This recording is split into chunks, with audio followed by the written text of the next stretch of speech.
Oh, should we start recording? Well, no, I Oh, the I car. know I recorded. I'm starting to record the video. So me staring at this little girl. So we're sitting in the lobby of this restaurant, like trying to like figure out what we're gonna do because we had like an hour and change to kill before we had to find the ghost tour. So I'm just sitting on a bench, just sitting, and there's like plenty of space, and like a little boy is sitting on the ends of it. The mom is sitting, and then there's a little girl standing, and she does not look happy. So the mom turns to me and she goes, "Do you bite?" And I go, What? "No, of course not." And then she goes to the little girl and goes, "See, I told you she wouldn't bite." Wow, Kate, they hate you down there. And like I wasn't even near that. Like I was like on the bench, like 7 feet away. This little girl, like, and then I got up because we were leaving. The moment I left, she sat on the bench. I'm like, okay. I can imagine woman's like, "Hey, do you bite? You gonna bite my kid?" I didn't know what to say. Like, you're gonna ask me if I'm gonna bite your child? Like, what? Like only if you like you shouldn't like not hard. Yeah, right. Oh my god. Like I'm into it if you're I'm into it if she's down. Yeah. A couple people, like, I don't know, I got a lot of funny looks, especially when we were in Nashville. We went to a couple bars in Nashville, and like all the women there were bleach blonde with denim miniskirts, and I just didn't get it. I got God. it. Yeah. Well, we need to go to Nashville. Yo, you would love Nashville. When's WrestleMania in Nashville, baby? Sign me up. There is also, you would love this. You know how they have like the like the pedal pubs where like it's like a table and you're pedaling and you're drinking. Yeah, that sounds like hell, but yes. So they have one with a hot tub too. So That's a game changer. it's a truck that drives this giant glass box around, and in the giant glass box is a hot tub blasting pop music with drunk bikini clad women in it. So, well, when we go to This was Chicago, This was at 11 in we're the gonna morning. drive through Nashville We're gonna take a detour. and not make it to Chicago. Nowhere on Honestly, the way, but I liked Nashville and Tennessee better than I liked Chicago, and I loved Chicago. Kate, it sounds like you hated Nashville. To be honest, is the way you're describing It sounds like I love Nashville, but it's so racist on the inside. But it was a great time. No, I had the time of my life on this fucking vacation. Nashville was fun. Trying to think what else happened. My one friend got fucking wasted and made us leave the bars to go to McDonald's. We get to the Airbnb in Nashville. This bitch fucking passes out. She don't need her McDonald's. Everyone else had their McDonald's but her. You know, see, this is when... See, as a guy, if my friend's too drunk, I'd be like, get your ass home, I'm staying. Yep. Dave. Oh god, no. There was a point where like early in the evening I was just clumsy and I slipped and I hit my head on a toilet roll dispenser and I had a migraine for a while. Wait, you hit your head on the toilet roll dispenser. Yep. Wow. That does take some skill. And I remember I'm the one that doesn't drink. I kind of dropped the ball. I should have told you the golden rule of the South. Not all Trump supporters are racist, but all racists are Trump supporters. Yeah. Yeah. It's the golden rule of the South. At least, See, like, I understand that the South is not as liberal as it is up here, and I understand that, but like I don't know. Some parts. It depends on where you go in the South. The cities are liberal.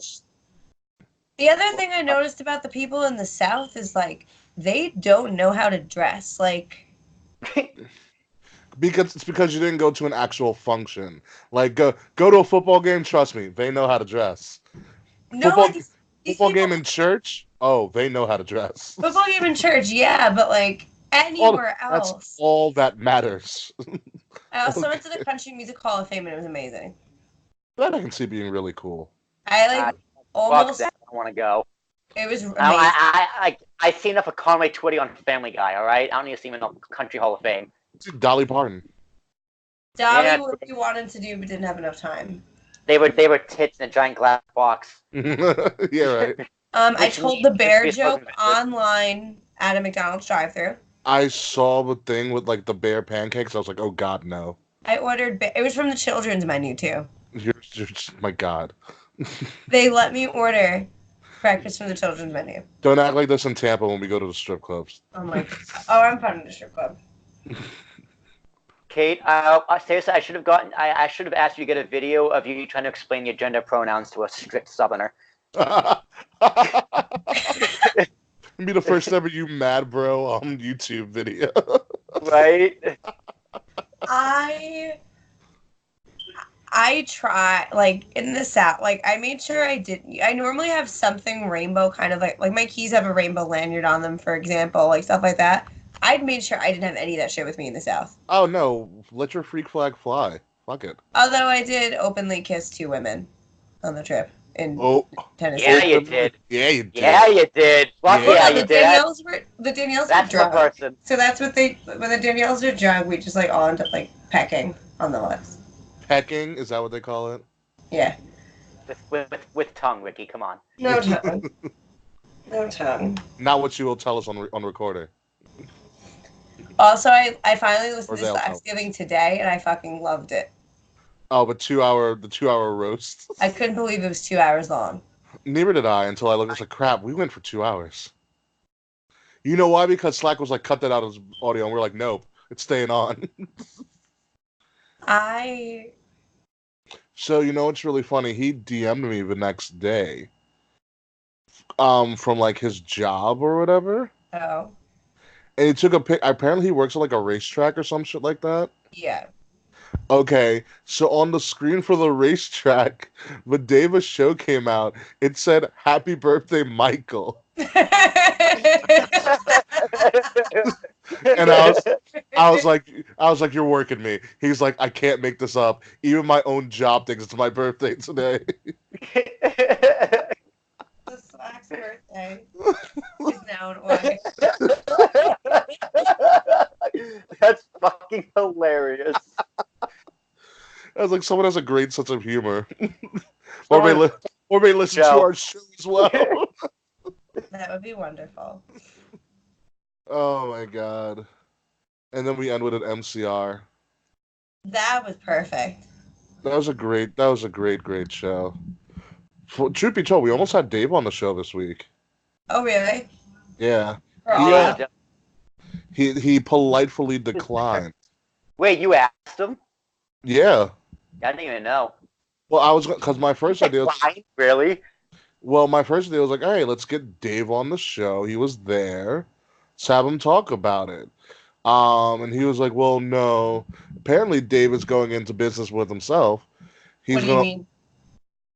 He's starting his own podcast. That's going to be terrible. And give him a shot. And his first podcast is going to be his AEW All Out review, and he's going to have Nate on the show. Uh-huh. Oh, in that case, that totally makes sense why he would decline. Okay, that's acceptable. Yeah, it makes sense. And then, and because Dave was on Nate's show this week. Yeah. Because they went to All Out together and broed out. Yeah, I saw. The fucking Belt Bros, that $8 T-shirt. I love you, Nate. What about one you were saying? Didn't Phil go too? Phil did go. Oh my god, I'm tired of going on Instagram and seeing Phil's whole Chicago story. Chicago and Nashville. Yeah, I love he was in Nashville within 2 days of me. He was in Nashville for his girlfriend. What do you mean? He forced Brittany to go to All Out. Yeah. He's got to do something for her. I just don't know how you go from Chicago to Nashville though. Like it's just true love right there. I mean, I feel like judging from the picture, it looks like he really enjoyed Nashville as well. Nashville's fun. Well, how can you not enjoy something like Nashville? I really want to go to Nashville. Nashville's in Nashville. I had the time of my life in Nashville. But also Gatlinburg, I had a blast too, but it was a different kind of fun. Nashville's perfect for partying because every bar has music going on, which is my thing. Oh yeah, that's what I heard. It's like New Orleans except with more music. Yeah, we were talking about because we're now talking about making a squad trip every year, and we're New Orleans. We're talking about within the next couple of years. Oh, let us know. I already know. Because we will die one more time again in New Orleans. Fuck it, we should just go.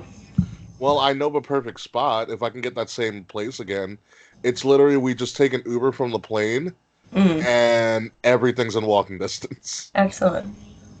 The only time we took an Uber was to the rental apartment, and back to the airplane. Nice. There and back. And we just walked everywhere. That's fine. Because you can walk everywhere. Yeah, it was super easy. That's Oh good. my god, that breakfast we had in New Orleans.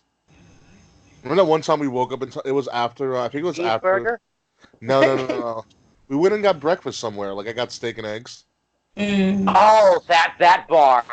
Cause you wanted biscuits and gravy, remember? I wanted biscuits, dude. I forgot all about that. That was like one of our last dates. That may have been WrestleMania, the day after WrestleMania.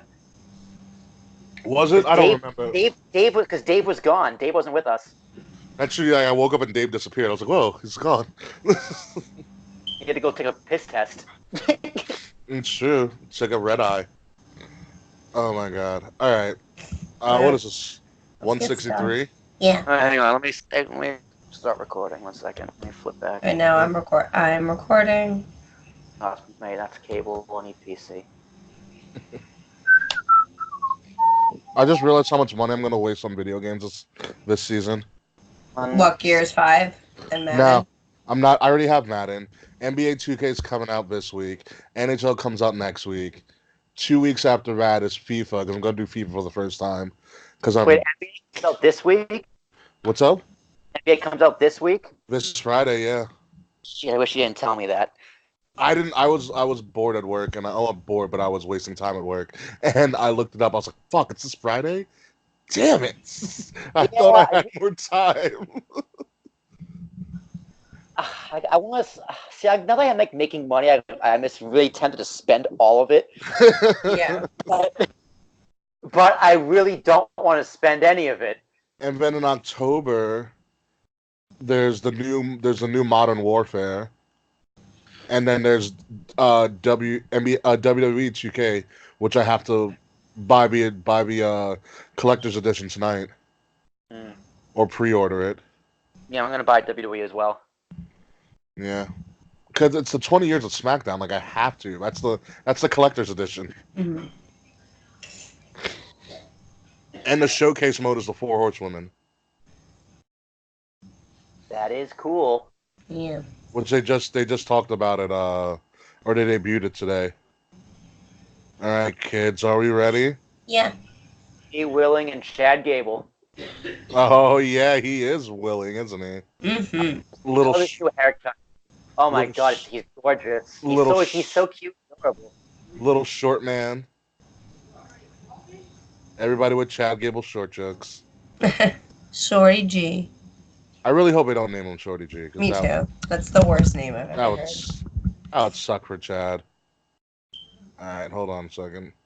Get my windows in the right place. Ooh. I forgot about dictate mode. All right.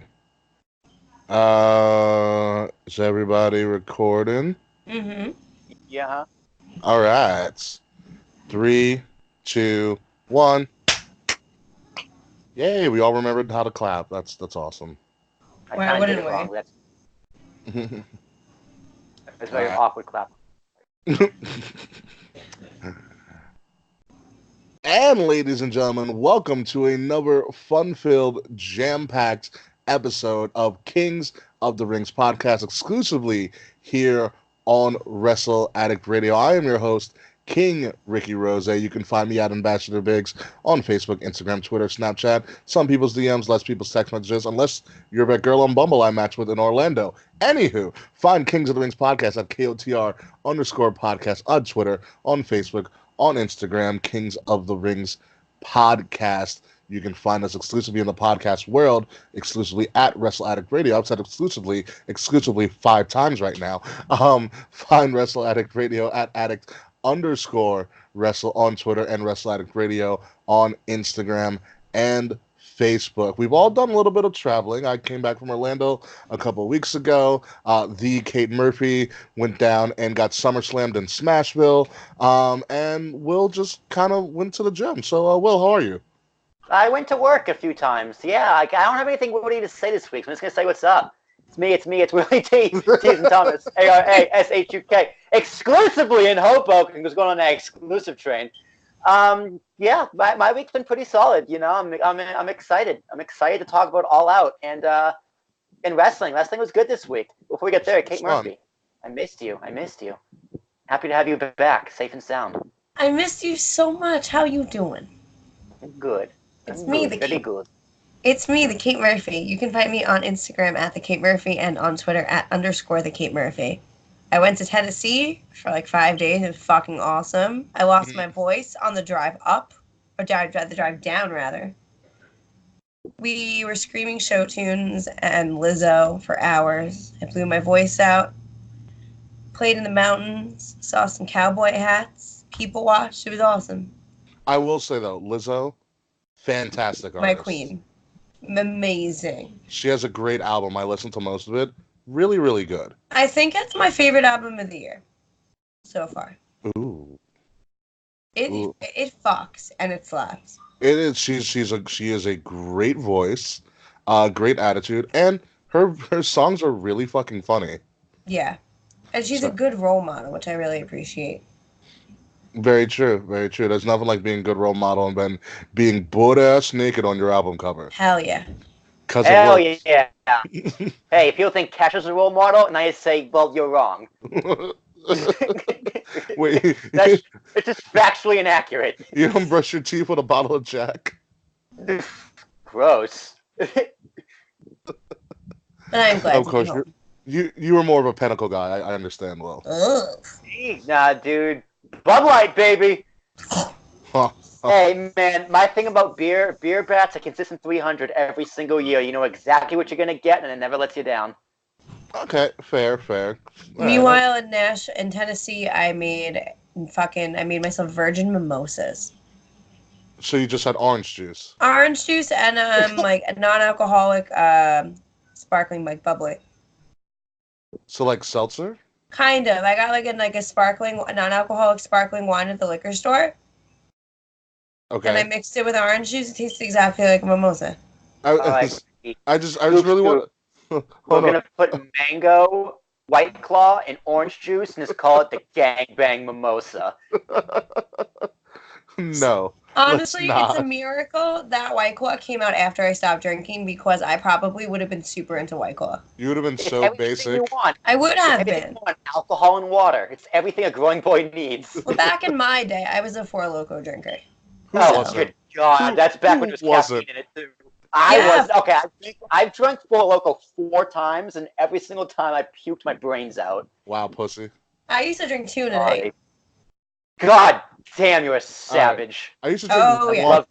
yeah. That's a pregame in a can. 1 is good enough. 2, you're asking to die of a heart attack. Mm-hmm. And here I am, still standing. Very true. Very, very true. We're going to pop some bubbly a little bit later, but first, let's go into the beginnings of a little bit of what the Marks would call a war. So for the first time ever, WWE and AEW went up kind of against each other in the same day. NXT UK TakeOver Cardiff happened at 2 p.m. Eastern Standard Time, so in the afternoon. And then later on at night, we had All Out pay-per-view. So let's talk about who do we think won? Who had the better show? Kate Murphy. I haven't watched All Out yet, so Well, I can tell you a lot about what happened with All Out, but let's go with Will. Will, what did you think? Well, Will didn't watch TakeOver, did you? I didn't watch Takeover, but All Out. Sons of bitches. All Out was. Sorry, Ricky. You should I know was your on audience. vacation. Will has no excuse. It's true. It's too much. Honestly, no, I didn't watch. I had time to watch it. All right, you can sue me. I didn't want to watch it. It's not that I didn't. Well, it's not that I didn't want to watch it. It's just that I've never seen a WWE UK ever. So it's just like I would never know what to fucking like. I wouldn't know any of the people, any of the storylines. Well, yes, you did. You saw Walter versus Pete Dunne. Yeah, that's true. And I also know that was Walter versus Tyler Bate. Like I know who Rhea Ripley is. I know who Tony Storm. The Rhea. one who had the leaks. I know her. Tony Storm. Tony Storm. So like I know some of the people, but it's like it Cesaro was there. You know who Cesaro is? Oh, Antonio. I didn't know he was there. I would have watched Antonio it. showed up. Yeah. Like I had no personal interest in it because it's there's only so much wrestling a growing boy can take, and Lies. I'm at maximum overdrive. I had to sit down and watch All Out. I didn't watch all, but I skipped the women's match, and I skipped. Well, I kind of fizzled out in the tag team match in the middle with the Order, whatever that fucking stupid shit was. The Dark But Order versus the Best Friends. yeah, that was stupid. But and then Orange Cassidy showed up, and it made my day. Fucking All Orange Cassidy. Out, All Out overall was a very solid show. It was a solid 8.5 if I'm being nice. If you're being nice, I will give it a solid 8. Myself, you had a lot of good appearances, and surprises at the buy-in. Though the Joker, I figured out what the buy-in was, the buy-in battle royal or the casino battle royal. Great concept. I think it's excellent. They can do it all the time and have a lot of surprises. The surprise suit, the Joker card was Mercedes Martinez, which surprised the crap out of me. Yeah, that is shock. It's a good pickup by them. They need their women's division to be strong, And they and need a it's veteran and a ring general like Mercedes is. yeah. They also have Evilise. Mercedes is so much better. Yeah, I agree. And much more personable in person. Also agreed. Um, so Mercedes Martinez was the first big surprise. Orange Cassidy showing up was the next big surprise, which wasn't a surprise, so we already knew he signed, but for him to make an appearance on the show was cool because it's Orange Cassidy. Leva Bates as the as librarian and her librarian buddy, fucking hysterical. The next big surprise was LAX showed up after the ladder match. LAX showed up and took everybody out, which Yeah, was I didn't know who either of those two were. LAX is probably the best tag team in Impact, aka TNA. But they're actually really really fucking good, and they were in limbo for a while. They were supposed to come to Evolve, and then their egos got in the way of Evolve working with Impact, and so Evolve never picked them up to do shows. And then, like I said, they were just kind of in limbo because no one knew where they were going to go. They're one of the best tag teams that not many people talk about because they're on Impact. And now they've signed with yeah, and now they've signed with AEW. But pretty much the way I see LAX is they are the Puerto Rican Usos. I can fuck with that. Yeah. So Yeah. I can say overall All Out was great. My thing with, but I think, in my opinion, this is not me leaning towards WWE.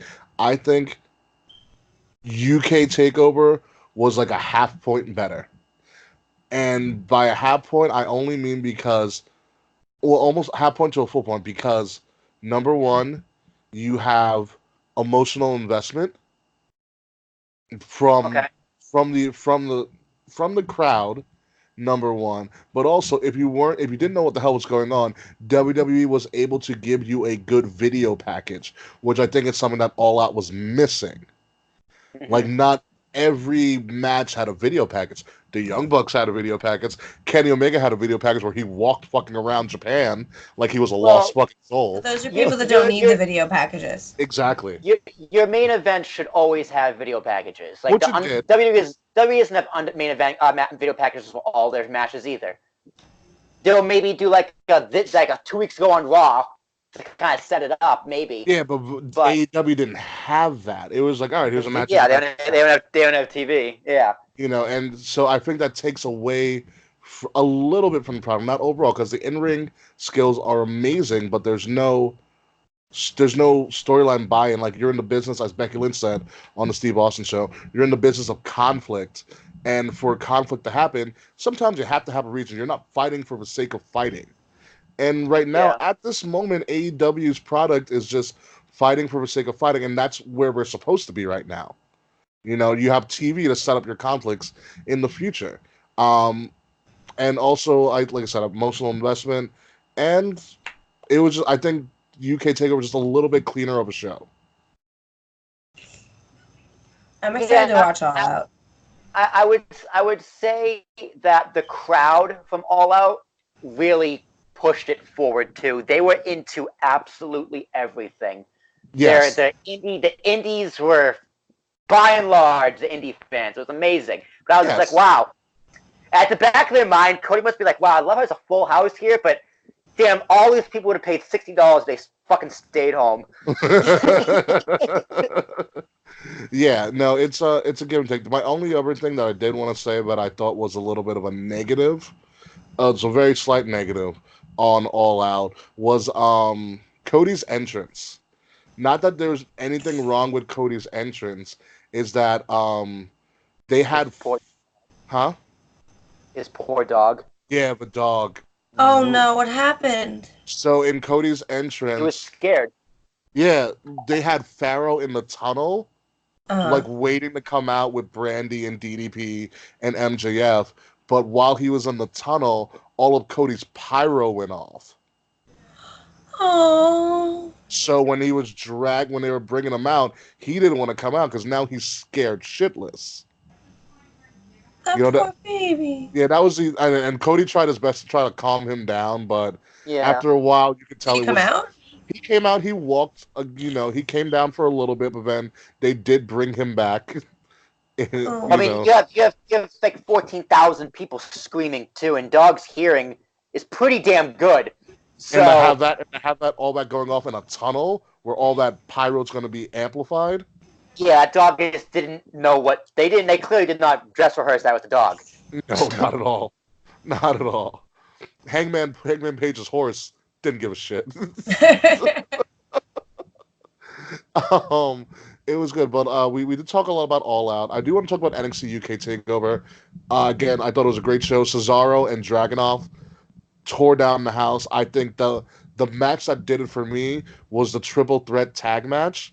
I did not think it was going to be that good. It was stellar. That was the exact word I was just going to use. Absolutely stellar. I'm not that big of a fan of Mark Andrews. I am a bigger fan of the Modfather, which I can't remember his actual name right now. But the Modfather's great. All those tag teams did a hell of a job. Grizzled Young Veteran. Flash Morgan Webster. There we go. Why don't you like Mark Andrews? I don't know. He's too. It's like he's too seen for me. Maybe that's why I like him. I think that's like why he's not my favorite, but he like calms me down, and I think that's why he's like a little scene kid. He is a little scene kid. He comes out to his own music, which is great. Dude, that's a word I haven't heard in so long. Scene. Mark Andrews is the epitome of a scene who never got out of a scene and just grew up. Sounds like love of my life. I thought the show was, I think, like I said, well done. I think there was a little bit of a low point in the Toni Storm Kaylee Ray, because Kaylee Ray obviously is not as well known as Toni Storm, but there's a character there, and let's see what happens when she brings it out. I know, Kate, you were a little bit upset at the finish of that match, so talk about it. I was shocked. Really? Like, I didn't. That's all you got? I was shocked. I watched. So most of TakeOver I watched in Tennessee. So I was in the in the living room in the cabin. Shout out to my friend Rich for fucking with the internet and making everything work, because we tried, we wanted to watch wrestling because the internet speed in that cabin was shit. And the internet was not really meant to stream data. So it was a struggle. Oh well.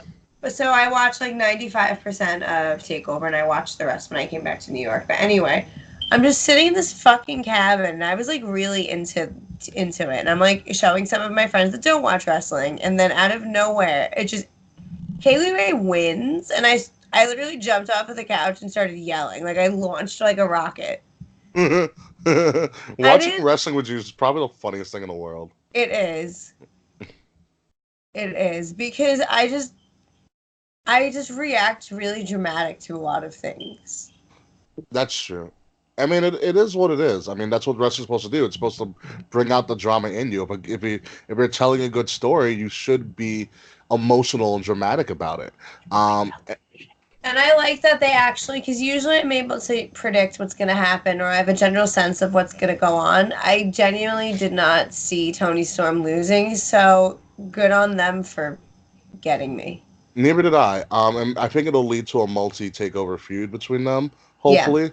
We'll see what happens down the road. I do want to talk about that main event, Walter and Tyler Bate, because I think I told you before, Will, it reminded me a lot of Darby versus Cassius. By the way, shout out to Darby and Jimmy Havoc and Joey Janela putting on a very creative spot fest of a triple threat match. I don't want to not talk about that. We'll get there. We'll get there when it's appropriate. Yeah, because I want to say a few things about that too. Yeah, but I want to talk about this Tyler Bate and Walter main event. It was brutal. Very, very brutal, and it was like Walter did everything in his power just to have Tyler Bate quit or just not get up, and Tyler Bate kept on getting up and kept on getting up. It wasn't as on point as Darby was, but it was still kind of the same idea. They weren't 1 count. They were 2 counts. They were like 2 counts, yeah. Dude, the 1 count just made that match. That's honestly what put that match over the edge. It's all the 1 counts. Yeah, because honestly, the 1 count is a lost art in WWE wrestling. In wrestling in general, the 1 count needs to be back. I think it is. I think it sets a better tone for the match, and it gives your character that much more depth when you're wrestling. But just to watch Tyler Bate just get beat down after beat down after beat down after beat down and still get up, the crowd ate it alive, and Walter still won. And then the UK crowd in general is just so out of their minds. It's and the awesome. UK wrestlers in general are so out of their minds. So when you mix chaos with chaos, surprisingly you get chaos. Who would have thought? Yeah, I mean, but this one, I think this is a better put together takeover than the first one. And it exceeded a lot of my expectations. So that's what, and the continuity of the storytelling, I think so, in the match as well. It was very good. No surprises, no surprise people that we may or may not know that showed up at this takeover. CM Punk showed up? No, CM Punk didn't even show up at All Out. Could you imagine if CM Punk showed up to UK and that's where he ends up, fucking NXT UK of all places? I would cry laughing. I would be happy as fuck. I would cry laughing. I'd cry laughing so hard because the next day, the next chance I got, I was just shitting on all the marks on Twitter. Yeah. Where's your Punk now? Imagine CM Punk taking the UK title off Walter. Goodness. Yes. Yeah.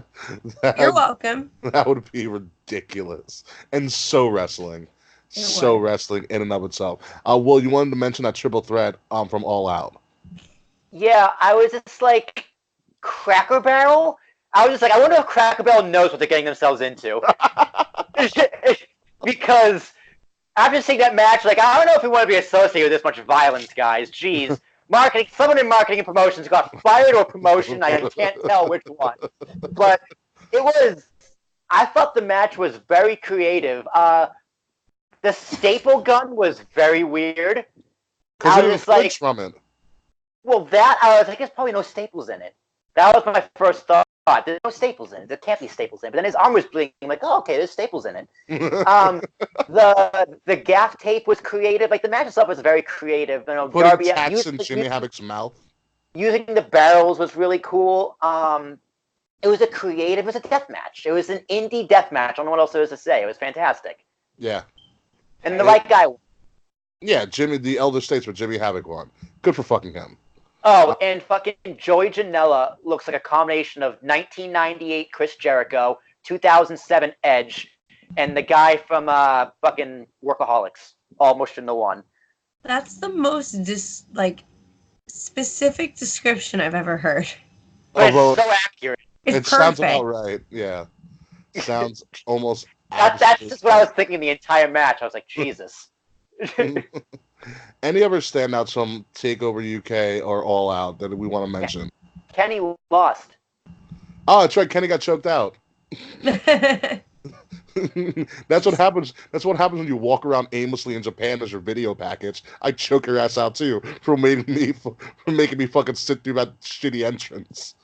I also can't get used to Pac. I don't like the name Pac. I don't like it. Pac is better. Pac. Neville was the better one. Yeah, Neville was Adrian Neville was straight up Neville's better because it's so tedious. But the guy, it was a good match. It was a fun match. Match of the night was still Cody and Cody and Ty Dillinger. Sean Spears. Sean Spears. Fucking Arn Anderson coming out. Good lord.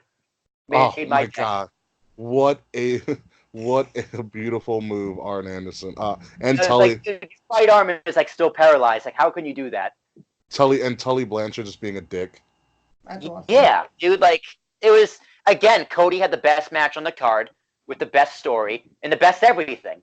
Now that ladder match itself was fucking ridiculous. With all the tables being broken, the ladder match was also excellent. Kind of a lackluster main event, but like overall, a very well put together card. Now maybe match placement is something we can talk about, but I can't really give any complaints. Yeah, it was good. I mean, my complaints are very nitpicky. Like the ladder match, yay. I just think the ladder match didn't tell a story. It's very spot monkey-ish for me. I was like, all right, spot. The only good part, I think, was the end when fucking Matt Jackson took off Pentagon's mask. And I was like, again? Whereas, like, again, we're going to do this. But finally, the luchador gets his revenge. Interesting. Well, goddamn time they win a match. yeah, that too. I was like, thank the Lord. I also like AEW is...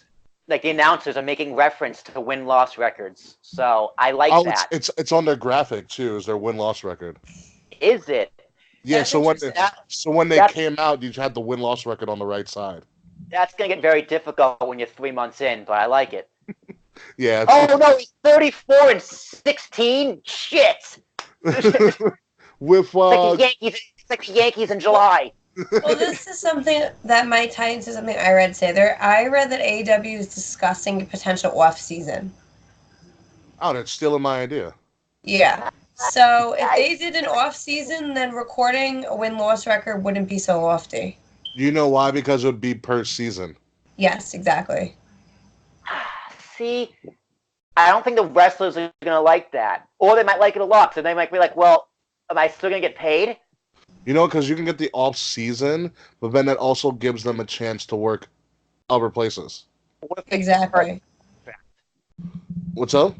We've had this conversation before. Like, what if they get hurt on another organization where they're under contract with AEW and they can't come back for the next season? That's a whole can of worms you don't want to open. Unless AEW gives them approval to work with certain promotions. Maybe, but I don't know. I think that's tricky. Seasons in wrestling is very tricky. Yes. But at the same time, having no off season is tricky as well. Well, they just don't do house shows. I don't think they are going to do house shows. There you go. Then you're fine. I mean, if let's take a jab real quick. The arenas that they're booking are pretty much house shows in general, except for the first one in DC. I'm really interested to see if AEW actually changes their stage for TV. Yeah, their stages aren't great. It looks like something out of like Create an Arena from WWE 2K. I love it. I love the stage. I love the tunnels. The tunnels get much love from Willie T over here. They only come out of one tunnel though. Yeah, it's weird, but I like it. Like, come out of both tunnels. Make it interesting. Good guys left, bad guys right. You know, like in real life. Something. You know, like they're literally just using one tunnel. Like, okay, just make Gorilla a bigger position. Be it as it may. I also love Cody's song. It's fantastic. Be it as it may, the biggest news coming in, no matter whether you thought TakeOver was better or wherever you thought All Out was better, the biggest news coming out of wrestling is drunk-ass Chris Jericho legitimately loses the AEW World Championship because he took the wrong bag from baggage claim. I love wrestling. It's the most WCW thing I've ever heard. It's real. And I love it. I fucking love it. Like, it's real. It's not a work. It's real. He grabbed the wrong bag, was shit-faced, got in the limo, went to Longhorn Steakhouse, and lost his fucking title. Jericho, after 4 days. All right, this is how rich Jericho is. Jericho is so rich. He won the title, got drunk after winning title, popped the bubbly, as he said, went to the McDonald's of steakhouses in the South, realized he lost his shit and had a driver go back to the airport to find it and still couldn't find the belt. That's horrible. Hope his bag said Jericho on it and someone just Chris nabbed it. Jericho's been in my top 5 my whole life, and he's never gonna leave because of this. What a wreck! What a wreck! If there's anything that a pro WWE fan would have against AEW, this is the story. This is the story right here. It was so funny. And I was having a so day. When this story broke, I went to Chipotle. Chipotle ran out of guac, so I was in a shitty mood because I love my guac. And then I looked down on my phone and I read this story and I was like, "This is the best thing in the world." There is a God. It's so bad. It's so bad. Luckily, as we've been recording this, the belt has been found by Tallahassee police. So they did something right in Florida for once. The Tallahassee police, or no, AEW tweeted that they found the belt. And they said, "Thank you, Tallahassee police." And there's like a picture of the cop like holding the belt out. Ah! Do you imagine if that hurricane came through and the fucking belt got lost at sea? Oh my god! Oh my god! That would be beautiful. I'd never support AEW. Although, really funny story. A news report came up. Gonna go off the grid a little bit. You know what the hurricane did bring into the coastal Florida? What? Mexicans? No, better. Better? Bricks of cocaine. That is better. It's literally the news story from CBS says bricks of cocaine wash ashore in Florida after Hurricane Dorian. That's amazing. Although Jericho did roll with the punches here, and he came out with that video of him in a hot tub doing a worldwide search for the belt as he's still popping bubbly. So Jericho did make the most out of a really bad situation. Like, how do you talk to Cody the next day? "Hey Jericho, great show. Congratulations for winning our belt." I had the best joke. Belt. The AEW World Championship turned to 24/7 belt in 24 hours. The best thing was Twitter freaking trying to figure out who stole it. There was an R-Truth meme. There's the meme of Jinder Mahal at the top of the limo with the AEW. That was fucking amazing. That was so good. I love wrestling. There's one with like Vince McMahon stealing the belt. Or like It Drake was me, Austin! Drake Maverick stealing the belt. Oh my god. Wrestling's amazing sometimes, even when it doesn't need to be. Nah, dude, the internet's amazing. The internet's always undefeated. Internet will always be undefeated. Oh my god. But I do want to close out with this before we go to break. With the person who didn't even show up at a show, CM Punk himself. CM Punk was actually quoted as saying, I think I forgot where it was at, but I think it might have been during a panel during, All Out Weekend in Chicago, because, CM Punk doesn't do anything outside of Chicago these days. That's fine. That's fine. What's up? Guys, pride. He loves Chicago. Yeah, and AJ Lee probably tells him don't go anywhere. I But- listen. Yeah, or else get put in a freaking tarantula. In that case, I'm just saying on purpose.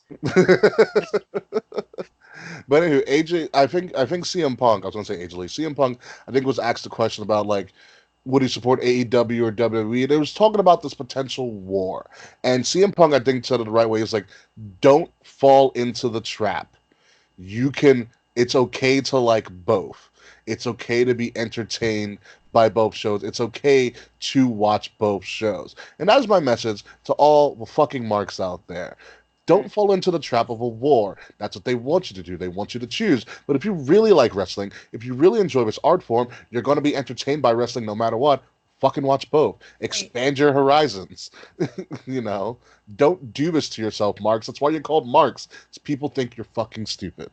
Okay? Dude, it's not a war. You can watch both. Yes. I don't get I never understood the big deal 1996, was. you have to watch one. You can do both. I'm going to do both. I'm gonna do both. I've been doing I've always done both. Yes, that's very true, Kate. Love it. Anywho, we're gonna keep on doing both shows. We're gonna take a break, and then we're going to come back and talk about the other empire known as WWE and their newest generals called the Boss and Thug Connection. We'll be right back. Is that really what they're called? Yeah, but that's what I want to make them. No. That's absolutely the title. Boston Thug Connection. Boss and Thug. I was watching SmackDown, and I was just like, is Bayley a heel? She We don't know kind yet. of, but she didn't. I feel like she's her. gonna She just still came be up doing like, her babyface shtick. Well, I if mean, she's like Daniel a Bryan's on sassy baby, face. if she's like a snarky like heel, like Sami Zayn, how he still has his like happy music, but he's just like a dick. Sami Zayn's hysterical. I love him. Wait, Will, did you on Hulu SmackDown? Did they have Shinsuke's match? Yes, well, Hulu SmackDown has the full hour and a half. It's the full show because it's not 3 hours. Okay. Yeah, they have the full SmackDown. So Sami Zayn, oh, you don't want to do that. You don't want to do that. Oh, here we go, my favorite. Yeah, it was obnoxious. I wanted It to was jump. perfect. I was not a fan. I hated it. It was great. It was perfect. It's the Yeah, wrong. I had to do Hulu Raw Tuesday yesterday in my bed. Oh, it's worth it. It's much better than regular Raw. Raw was amazing this week. Hulu Raw Tuesday was fan-fucking-tastic.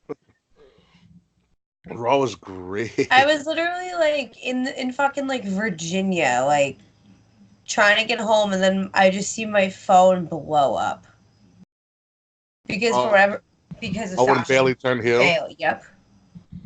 Sasha would probably her best outfit ever. It was perfect. Oh my Oh god. my god, yeah. I was like, oh. I was like, Trish Stratus is like, hey, I wore it first. Did you not see SummerSlam? I wore that. It was really. I think, although I think AJ Styles in the clubs was great opener. So wait, all you got to do is look at a belt. Don't look at it. Don't look. Well, I'm gonna walk around. I'm gonna walk around and see if someone tell me. Don't look at my belt. Guys, don't look at my belt. Fucking great. Yeah, we'll talk. Okay. All right, are you ready, Kate? I am ready. Actually, let me see where the fuck we're supposed to go from here. Jericho-holic. All right. And we're back, ladies and gentlemen. Kings of the Rings podcast here exclusively on Wrestle Addict Radio. And we're going to be talking about the Mark's Evil Empire again, WWE, with some Raw and SmackDown coverage. And the biggest story that pretty much exploded the internet for a couple of days was Bayley not being so nice Bayley anymore, not being Miss Hugger, but being more of just not a hugger. She's now going to be, I guess, the chairwoman of the board as she turned heel. Maybe. Question mark? Maybe? Like, I don't know what happened. I have a lot to say on this. Go ahead. So after watching Raw, I was like, okay, Marks, you did this. You did this. And when this shit fucking fails, you have no one to blame but yourself. I think Bayley, the person, Pamela Martinez, is fully incapable of playing a heel. I don't think she has it. I hear she's kind of a bitch in real life, but I don't think that's something that's going to transfer over to screen. That was on Monday. And then I watched SmackDown, and I was just like, well, she's still doing the same shtick. Like, normally when you have a heel turn like that, she would come out, cut a promo, and turn on the crowd. She didn't really do that. She's like, yeah, dude, me and Sasha are homies. I support my homie. Which makes me think she's still going to be a face. Not really a face, but she's going to side with Sasha, and Sasha's going to turn on Bayley, and we're going to go right back to where we started. Sasha versus Bayley at Survivor Series. Yes. Take all my money, although you already have. I don't see her as a heel right now. I see her as just a friend. She is a friend. But this is the thing. If they do like champion versus champion at Survivor Series, which they should, Becky is probably going to drop to Sasha at Clash of Champions. I hate to say it. It's probably going to happen. Oh, say it. Say it. Shut the fuck up, Ricky. I don't want it to happen. Say it. Give Sasha her moment, damn it. I mean, I support it. I don't. Because that's my wife. It's okay. However, I must say, and I hate that I'm saying this, It's Becky's run is starting to get stale. yes, it is. I don't like that since I've joined this show, I'm even more critical about wrestling. So now I'm able to admit to things like my wife is boring me, and then there was the 2 months I didn't like Roman Reigns. Like, I love her promos though. Her promos are fantastic. right now, Sasha's promos are like Becky's promos are great right now. Sasha's promos are great right now. It's just I don't know. There's something missing. The heat is gone with Becky. And I think Sasha's the perfect person to bring it back out. I agree. And plus, we've never really saw, not even in NXT, from what I can recall, we never really saw Sasha Becky Lynch. Yeah, this is relatively like new. So It's this is a fresh feud. It's just like we never really saw Bayley Charlotte except for like maybe a couple of times. Yeah. So these are all fresh horsewomen feuds, which is very exciting. Ooh, fresh horsewomen. Fresh horsewomen. This is also going to set the tone for Survivor Series. I still think they're going to do Sasha versus Bayley. I agree with Will that I don't think that Bayley is capable of being heel. I just don't think she's capable of it. So I think she's just going to agree with Sasha until Sasha's like, well, fuck you, Bayley, and then champion versus champion at Survivor Series. I think Bayley retains against Charlotte, thank the Lord, because Charlotte can just go. Charlotte's too busy being tranquil. Charlotte a face? Like I'm confused. No, because they attack Charlotte. And yeah, so does that make her a face? I mean, Charlotte kind of says, I'm not a face, I'm not a heel, I'm just Charlotte. You know, and Becky didn't come out for a save, which I thought was a missed opportunity, for like television-wise and SmackDown ratings-wise. Becky coming out to save Charlotte. You have Tea Party versus Boston Thug. Would be absolutely amazing. Tag match, y'all. Teddy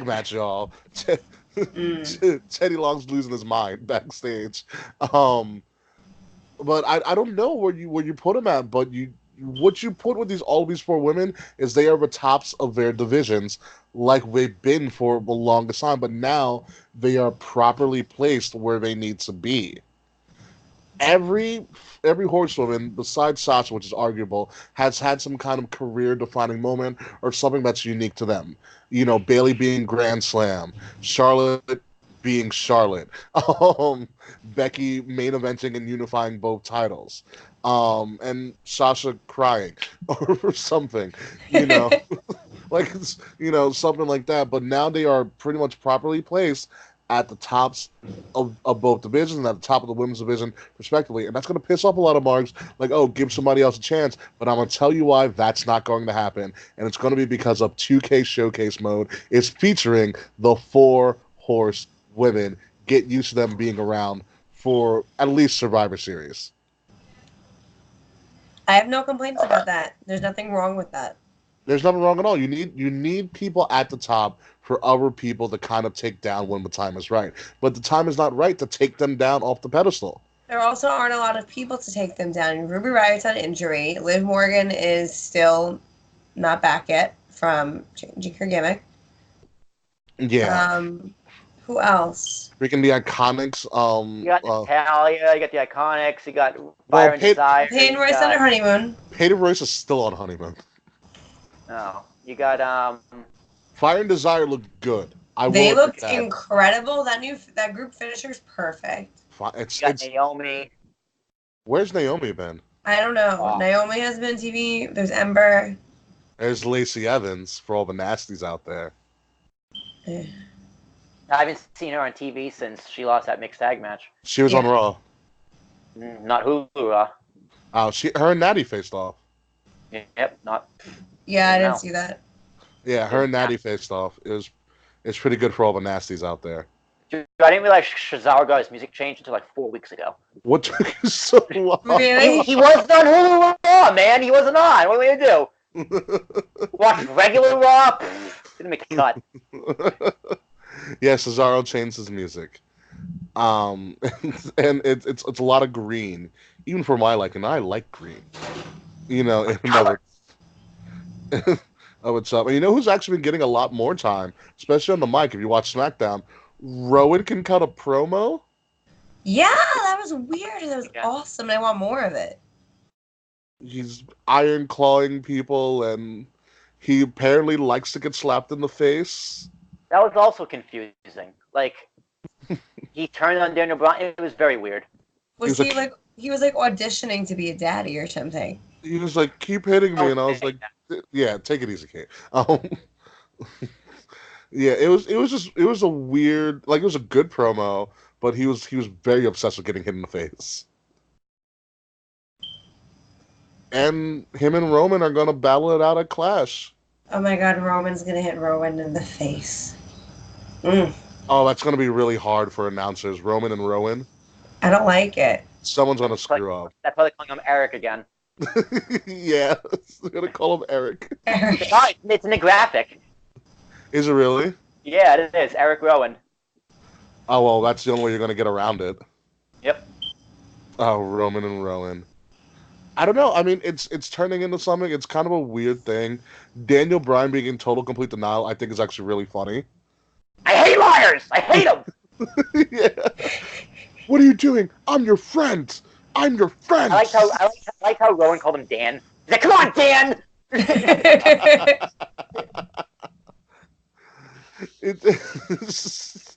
Daniel Bryan is such a father at this moment in time in his wrestling career. Like he he refuses to curse. Like he's just frustrated with life, so he has to like scream the same thing over and over again. He's like strung out. But it's really he's become like, I know he's supposed to be like a serious heel, but he's really funny in this role. Daniel Bryan's fantastic. I love his heel run. It's amazing. Yeah, it's just Rowan can speak. I feel like, damn it, this would have been Luke Harper's spot if Luke Harper didn't hate the company. This was made for Luke Harper. Yeah. Yeah, if you look at this with Luke Harper, it would have made much more sense. Yeah. This would have actually been a great time to bring Luke Harper back, to have him be the assailant.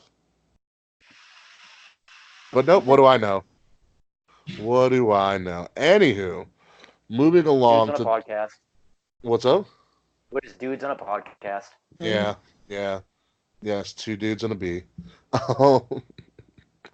Moving along, what has been probably the best part of Raw and SmackDown is the King of the Ring tournament has been wildly impressive.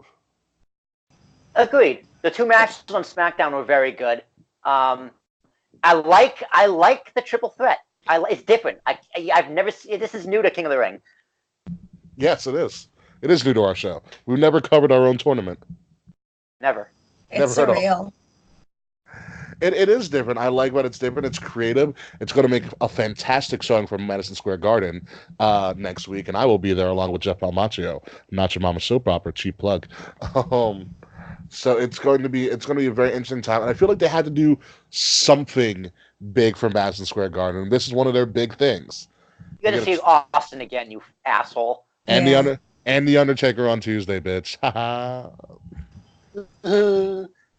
Should have paid the money. I shouldn't have. I still debated trying to figure out if there's like a last minute way I can go to Raw to see Austin, but I'm like, I don't know. You almost said Sting. Yeah, you did. I know. You know what you should do? You should talk to Issa and just do the Issa method of just gambling. She does do that. It's very weird how she always gets A1 seats, too.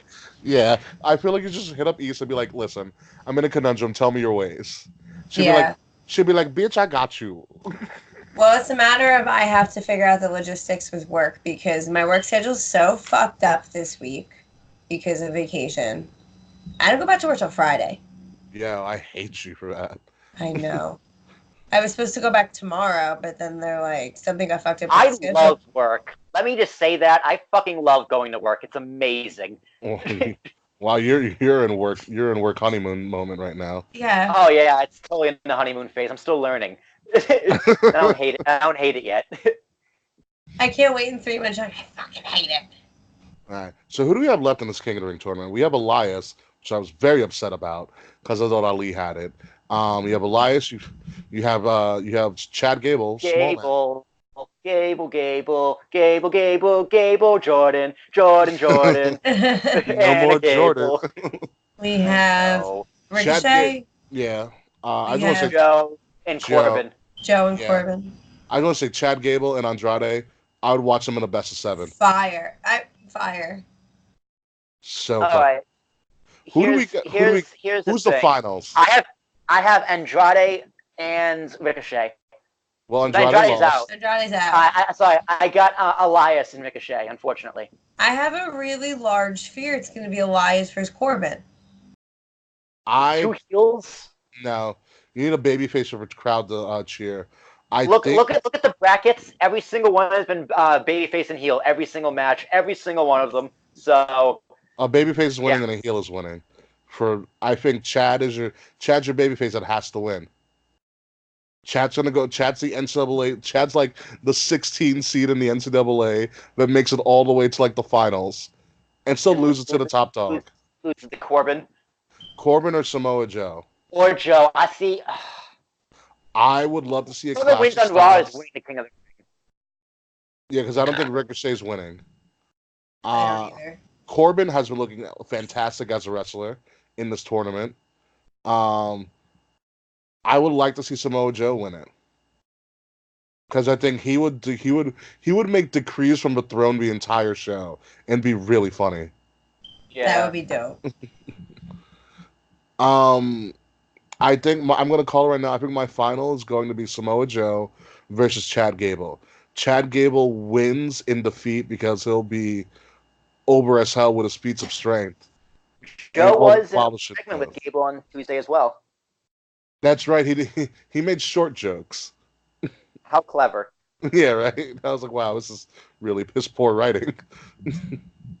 So yeah, he made short joke. I can see it. Gable versus Samoa Joe. Like, can you imagine the shock on people's faces when Gable freaking suplexes Samoa Joe? Oh, that's good. And then Joe's gonna get up and choke him out. Where is the finals? Is the finals at Clash of Champions? Yeah. Okay, that's cool. Yeah, I believe it's gonna be a Clash. And I want Samoa Joe to win because of any time to finally bring out the Muscle Buster on the main roster, it's right now. That's your finisher for King of the Ring. Joe pulls out the Muscle Buster and wins the tournament. Ugh, that sounds scary. Yeah. Yeah, just ex Tyson Kidd. I know, that's why I'm thinking it. He did it on Finn all the time, and Finn never got injured. Yeah, that's true. It was literally just a freak accident.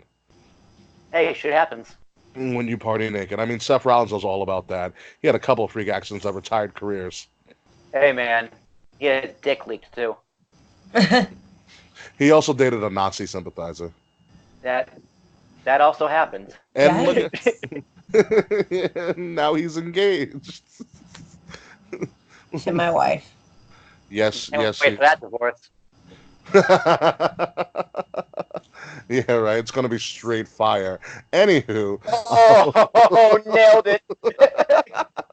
It's gonna be straight fire because they're gonna burn it down in the courtroom. Oh, That's too good. I know. You. It's amazing. I'm on a roll right now. Hell yeah. So we have this. We have, speaking of Seth Rollins, and his Universal title feud. We have the Seth Rollins Braun Strowman tag team match contract signing debacle or whatever it was that happened. Michael Cole can't control anything. Cole has no respect with any of the wrestlers. I love AJ Styles just told him to shut the fuck up. It was amazing. I was like, wow, they hate this man. He's the fucking worst. They literally hate this man. Fun fact. Actually, I'll tell you that fun fact when we're off air. But yeah, they just really don't like our audience like that. I can, because I'll get them to join the Patreon. So you have AJ Styles come out during this contract signing and totally obliterate WWE logic. Totally obliterate it. He was like, "You're telling me all somebody has to do is look at my belt and they get a match? So I'm just gonna walk around and see who looks at my belt first. Don't look at me. No, you don't look at me. Don't look at my belt. You get a match." Like remember back in the day, like Christian Edge, Christian would go around living people. It's like, hey, don't look at me for don't look at me 5 seconds. Yeah. It's like one of those. It's like when Austin was on the crucifix, like Christian was out there, and he said that, like while Austin was on the crucifix, And he started cursing them out. Yeah. I remember when Austin said that on the show. I was like, that's hysterical. That's amazing. That would have been me. That would have been me if I was in that moment too. I'd be like, don't look at me. Yep.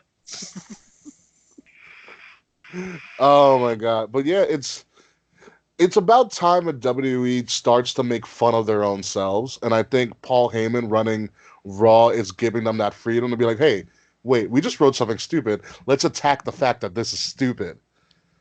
And let's roll with it. We know it. They know it. It's all good. Let's call a spade, and then have Braun Strowman almost kill AJ by flipping a table in front of AJ's body. Terrifying. Very, very terrifying.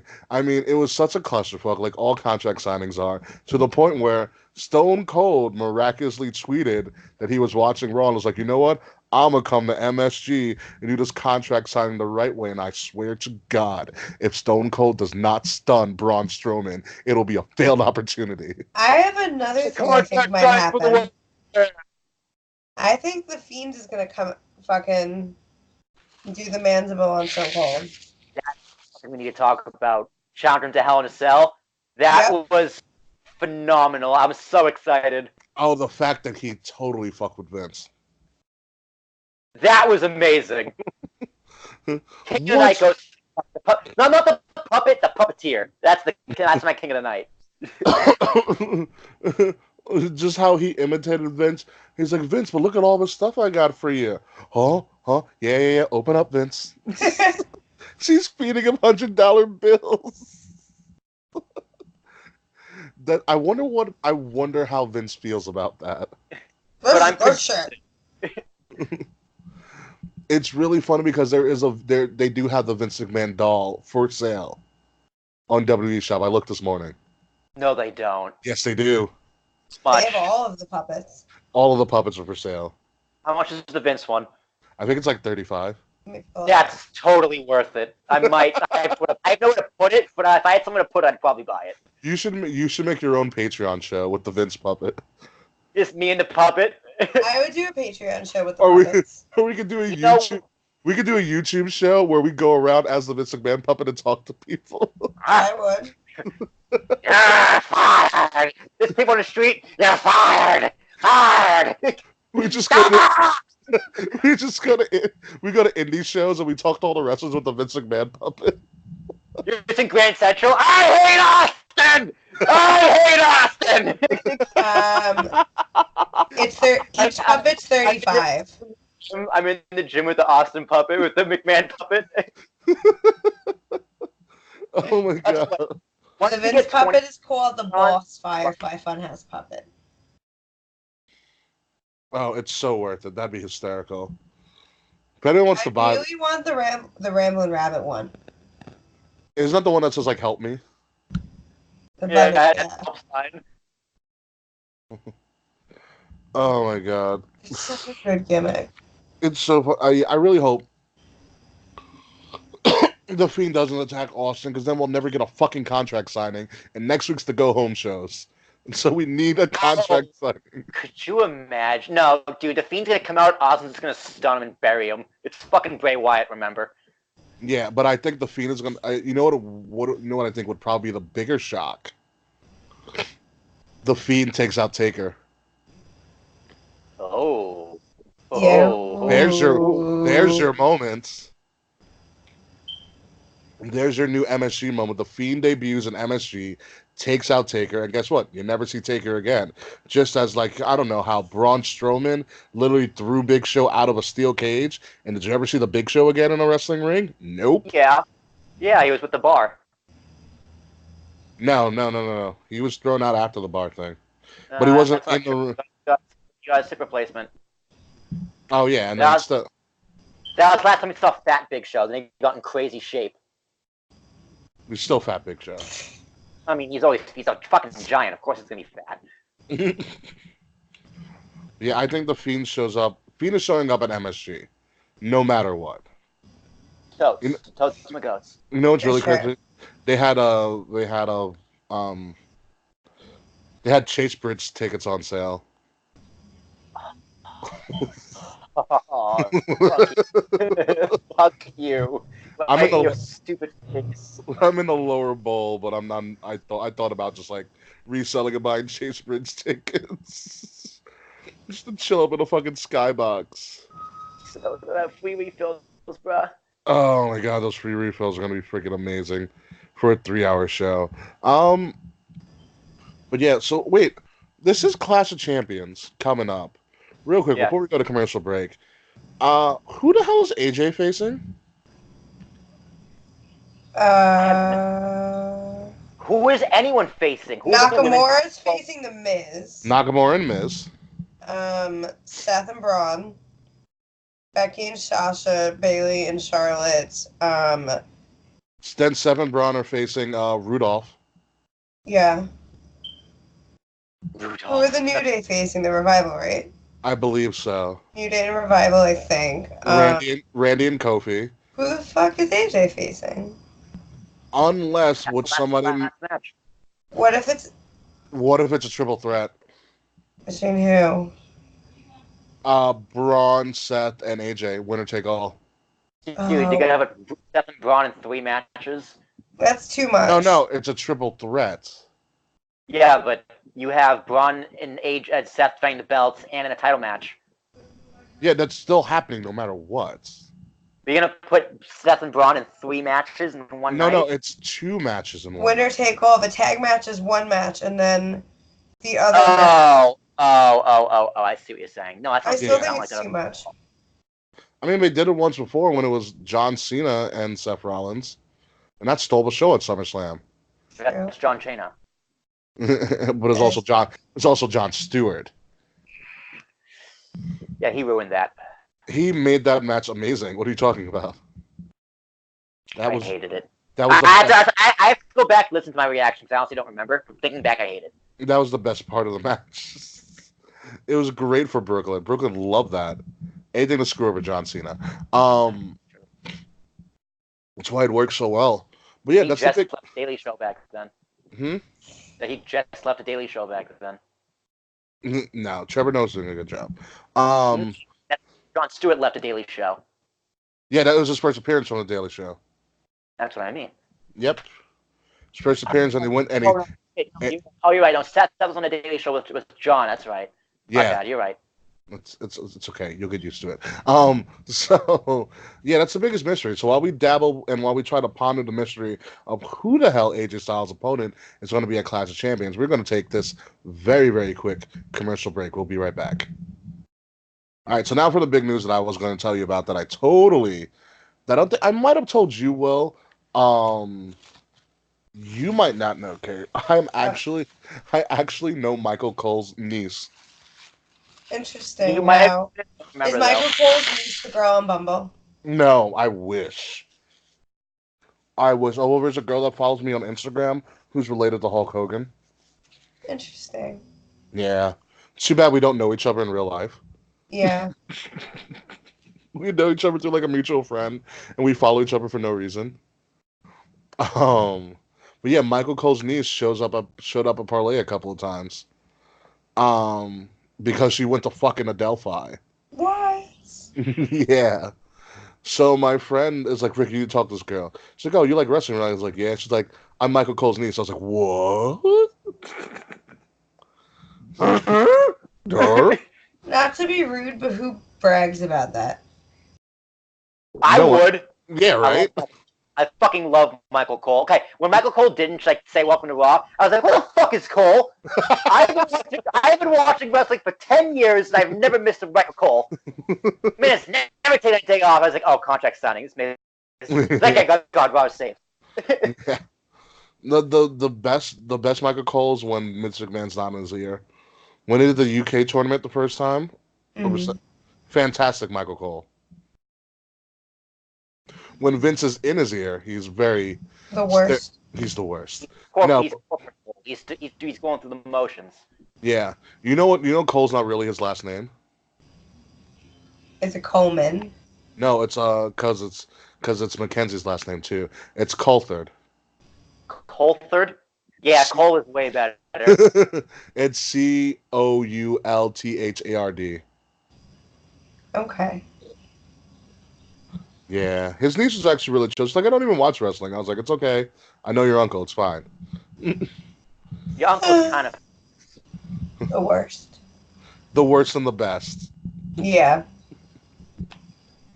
Yeah. I love Michael Cole. I always love Michael Cole. Except when he had his heel on Jerry Lawler. I felt so betrayed because I loved Michael Cole so much. The coal mine.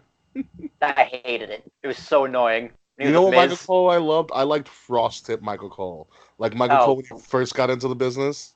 Oh, like 1997 Michael Cole. He's so like boy Michael Cole. He's like a child. He's bright-eyed and bushy-tailed. Skinny and emaciated. Young and full of promise. And The Rock just shitting on him every single weekend. Actually, did you guys watch Seth Rollins' Chronicle? Not the day of, the Chronicle. No. Well, if you what the Chronicle do? It was the Chronicle like after SummerSlam, I think, or after Raw after SummerSlam. They did a Chronicle. This isn't really an important thing, but him and Becky like take a picture backstage in Gorilla, and the kid I went to college with took the picture because he's in frame when he gives the phone back. Really? Like, wow. Hey, I know you. Did you text him afterwards and be like, you son of a bitch, you're in SummerSlam? We weren't friends. No, he's worked for WWE for like the past year and a half. Oh, okay. But no, we weren't friends. No, another guy I knew, we were kind of friends. He worked for WWE for like 2 years, and he would always just post pictures on Facebook him partying with the New Day. Like being in New Day's hotel, just have his dicking off and having fun. And then like I met, I was like, you're such an asshole. And it was so cool. He's since left the company, but it sucks. Working for WWE is very hard. I hear it's very hard. Yeah. Well, all that traveling, all the deadlines you have to reach, it's a lot of time. Also, it's very demanding. It's because Vince doesn't believe in time off. Clearly. Oh yeah, that and it's a 24-hour product. Yeah, it's a very hard job, and it's demanding. It's tough. So yeah. Someone's always just like, well, I bet you would love to work for WWE. I'm like, no, I would not, because one, I wouldn't be able to do this podcast, and two, I feel like it would just ruin me being a fan. Potentially. I mean, I remember somebody when I was at Hofstra, somebody posted on my things like, "Oh, WWE's hiring for like associate writers." It's like you should do it. I was like, I've heard really bad horror stories. Like I could write something and see if they use my idea, but as like a 24/7 thing, ooh, I don't know. I sent them my resume 4 times. I've sent it. But I don't want to work for them anymore. I would feel so defeated if I wrote something and Vince just tore it up in front of my face. I'd never write again. It's my best work ever. See, I wouldn't if Vince like destroyed something I wrote in front of my face. I don't think I'd feel bad because like he came up with shit like blowing up his own limo and faking his death. It would have worked too. That's what I saw on the internet. Apparently, Triple H was behind it. Yeah, I saw that. It would have worked if Chris Benoit didn't go Chris Benoit. Yeah, Chris Benoit didn't murder his family. Like that angle worked. Like people legitimately called up the like arena and was like calling the cops to the arena because they didn't know if it was if he actually died or not. Those people are stupid because it wouldn't be on TV. You never know. We've had weirder shit happen on TV. But like it would have worked, and you would have never saw Vince again. Vince's character, that was going to be the death of Mr. McMahon. Like we were not going to see Mr. McMahon ever again, and then he's still around. Sparingly. He just turned 74. Did he really? Yeah, his birthday was like 2 days ago. It was last week. Yeah. Genetic jackhammer he is. Good old Vincent Kennedy McMahon. Goodness. All right. Death of Mr. McMahon. It's going to be such a good angle, too. Yeah. All right. Let's do this. All right, ladies and gentlemen, welcome back again, Kings of the Rings podcast here on Wrestle Addict Radio. And for the first time in over 10 years, WWE is finally, or as The Rock would say, finally returning home to Madison Square Garden, the Mecca. Towers. Yeah, right. The Mecca of WWE. WWE would not be WWE without MSG. I am fortunate enough to be able to go to a show or shows, as Raw and SmackDown are going to be live from MSG. It is a big thing in the wrestling world. I expect it to be a sold out crowd. I expect it to be an absolutely batshit insane crowd, and I expect one of WWE's best shows to date for a couple of reasons. One, it's Madison Square Garden. Two, it's WWE. Three, Monday Night Football's doing a doubleheader that same day as well. Wow. So they're either phoning it in or it's going to be a hell of a show. And the fact that you're bringing Austin back for Raw and Taker back for SmackDown, they have a lot more surprises at hand. So what do you guys expect from these two historical MSG return shows? I expect good shows. I mean, I honestly don't expect anything crazy. They're also go homes because you have Clash as well. Yeah, I think it's just gonna be like you're not like an above average Raw. They're gonna do clips of like the greatest moments in MSG. You're gonna see the Austin Stunner, especially a lot of Austin moments. You're gonna get a lot of that. Mm-hmm. A little trip down memory lane. But other than that, like it's cool. Austin's there. It's gonna be a good segment. But other that glass than that, shattering is gonna be iconic. Yeah, I know. I'll see it one day. Same. Yeah, like, I'm not expecting like a bunch of legends to come back. It's not gonna be like the anniversary, like anniversary show or anything. It's gonna be Raw. Like what else are you expecting, Mickey? What are you expecting? I don't know. I like to go going. Huh? You're going. What are you expecting? I know I'm going. I'm expect, like I said, I expect a really, really good show. I expect some surprises. I think that triple threat is going to, on Raw at least, is going to blow it out of the water. I don't know what's going to happen with Randy and Kofi because they have a lot of history, specifically in Madison Square Garden. Yeah. So I feel like point. That's going to be a really big segment because that's kind of where everything started. Where like Kofi lost his push and Randy became Randy. Yeah. I'm really into this. Yeah, that's literally where stupid happened. No, stupid. No, the leg drop, the boom drop. It was at MSG. I don't think it's stupid. Was at MSG. Oh, the boom. Yeah, it was the boom drop with from the crowd. I'm very interested to see what the stage design is like. Are we going to do the full stage, or are we going? I want the LED hallway, baby. The LED hallway with the fans right there, like in Royal Rumble. Yep. Wait, that's what I want. That's what I'm expecting. It's not going to happen, but that's okay. Or Survivor Series when they did the first Elimination Chamber and it had the giant doors. Yeah, even Survivor Series when Rock debuted, '96. Was that MSG? Yes. So I expect something different and creative. So it's gonna be. I like to go in there with very minimal expectations, very vague expectations, because then you'll be surprised and or disappointed.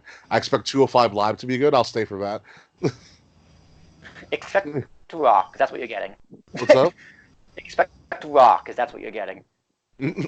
How pissed would you be if The Rock showed up? I wouldn't be pissed. You say that now. You say that now, Kate Murphy. But when you hear about If You Smell... All I want in life is to see Dwayne The Rock Johnson in person. Although someone referred to him today as Dwayne Johnson, and then she's like, oh yeah, The Rock. Like, I've never heard someone refer to The Rock as just Dwayne Johnson. I find a lot of younger people now refer to him as Dwayne Johnson instead of The Rock. That's like younger people referring to Jordan as just shoes. Like people just know Jordan as shoes. Yeah, That's a crime. it's a crime against humanity. Yeah. It's a giant crime against humanity and my childhood soul. But moving on, Raw and MSG and SmackDown and MSG this upcoming week. I will be there. Nacho Mama Soap Opera's host, Double F Double C Jeff Palmaccio, will be with me. We'll be hanging out. So you can come meet with us, shake hands, kiss babies, and congratulate us that the Yankees won again on the Rangers. So suck it. Go on our way to the top seed. Anywho, I want to introduce a newer segment to the show, or a new segment, a completely new segment that I just came up with a couple of hours ago. And it's called Match of the Week. So here's how Match of the Week goes. I want all of us as hosts to pick a match they watched in wrestling, because we watch wrestling pretty much all the damn time.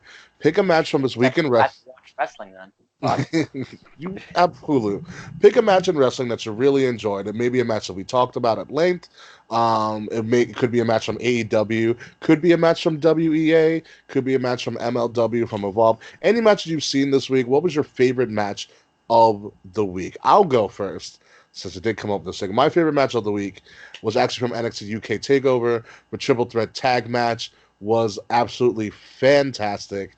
The people who I thought were going to be Spot Monkeys, Mark Andrews and Flash Morgan Webster, two guys born, two Welsh, I believe, born wrestlers, or at least Mark Andrews is becoming the first ever champion of Welsh descent in WWE, winning the tag titles. The creativity in the match between all three teams, I think, was fantastic. If you haven't seen it, check it out. The crowd is totally in love with the entire match. Absolutely fantastic moments in it. So that's my match of the week. It's a triple threat from NXT TakeOver UK Cardiff for the tag team titles, which, by the way, beautiful looking titles. So who would like to go next? I'll go next. Kate Murphy, you go next. Perfect. So my match of the week is also from NXT UK Cardiff, and I choose. Oh my god, what match did I choose again? I don't know. You said you'd go. I can't read your mind, Kate. Thought you were ready for I this. just totally blanked out. Or there's only like 5 matches. There's Cesaro, Dragunov. That's the match I'm picking. There you go. Surprisingly enough, and this is why I'm picking that match. So I fucking hate Ilya Dragunov. He's my new Kona Reeves. Really? His entrance annoys the shit out of me. He's so much more talented than Kona Reeves. I know he is. I like him in the ring, but his entrance just ruins it. I want to see Ilya Dragunov murder Kona Reeves, though.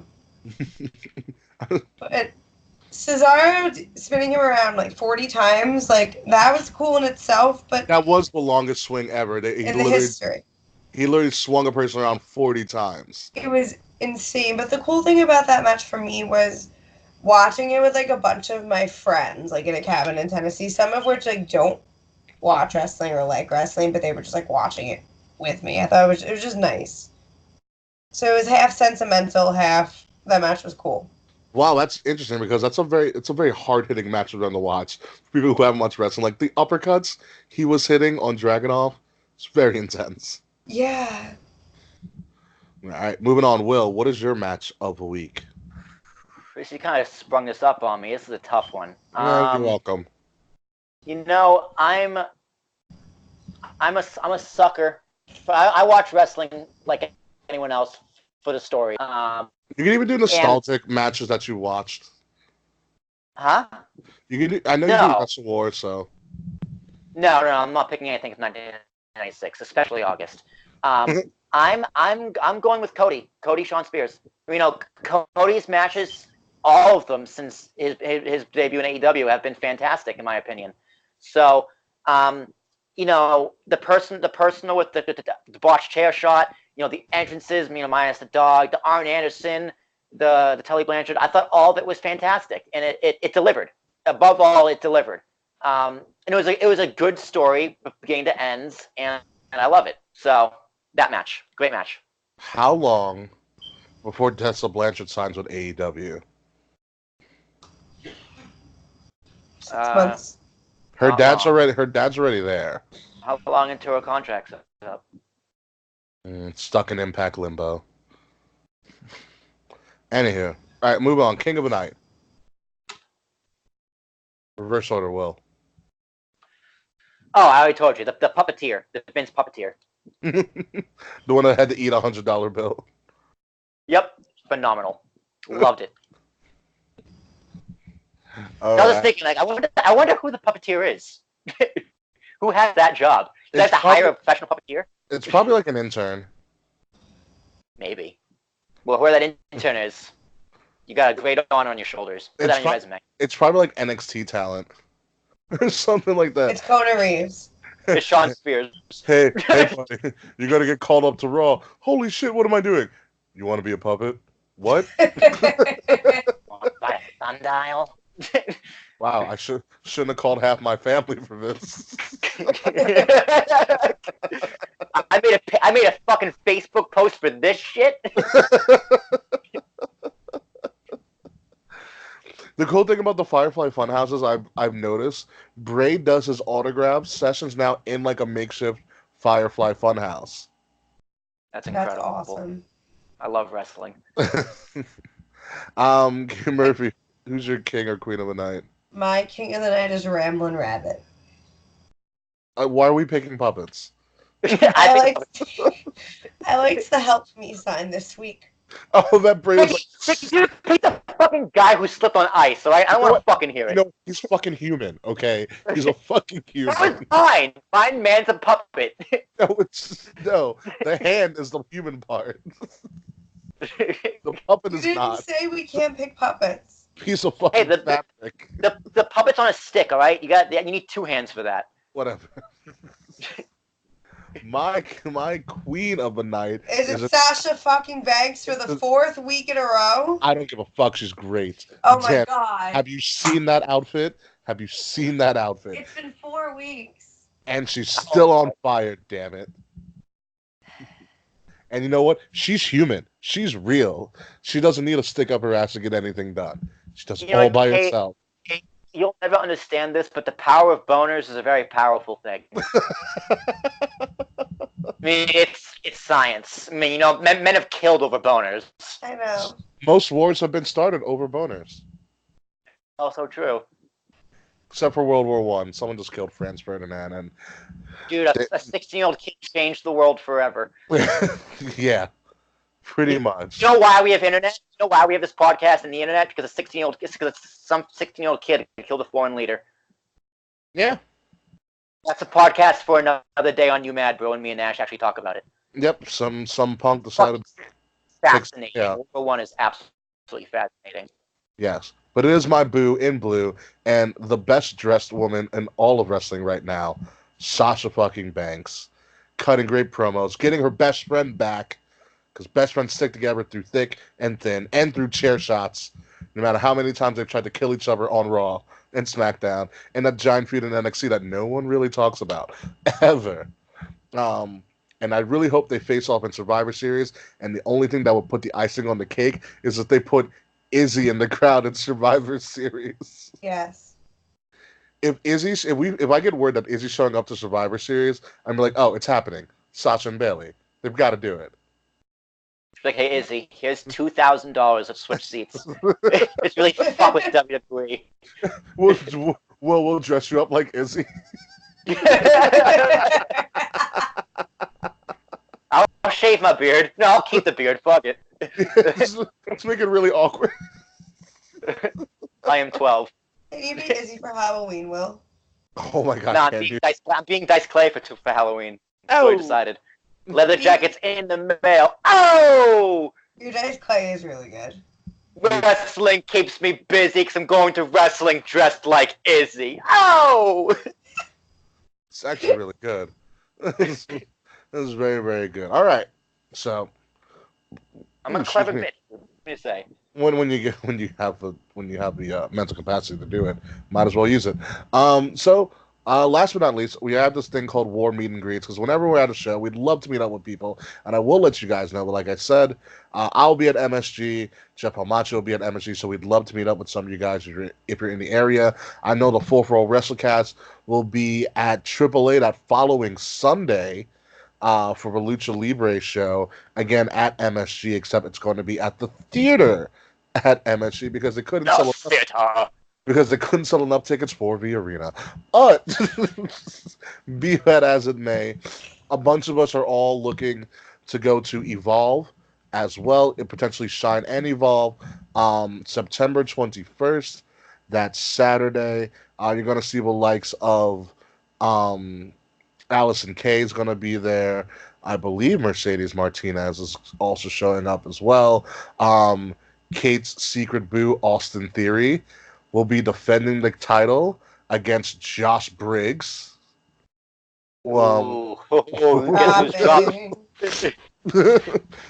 JD Drake is going to be there. Tommaso Ciampa is doing a meet and greet. Tomato Ciampa. As well. We're going to see the culmination of an Evolve tournament, including the likes of Kurt Stallion and Retro Anthony Green.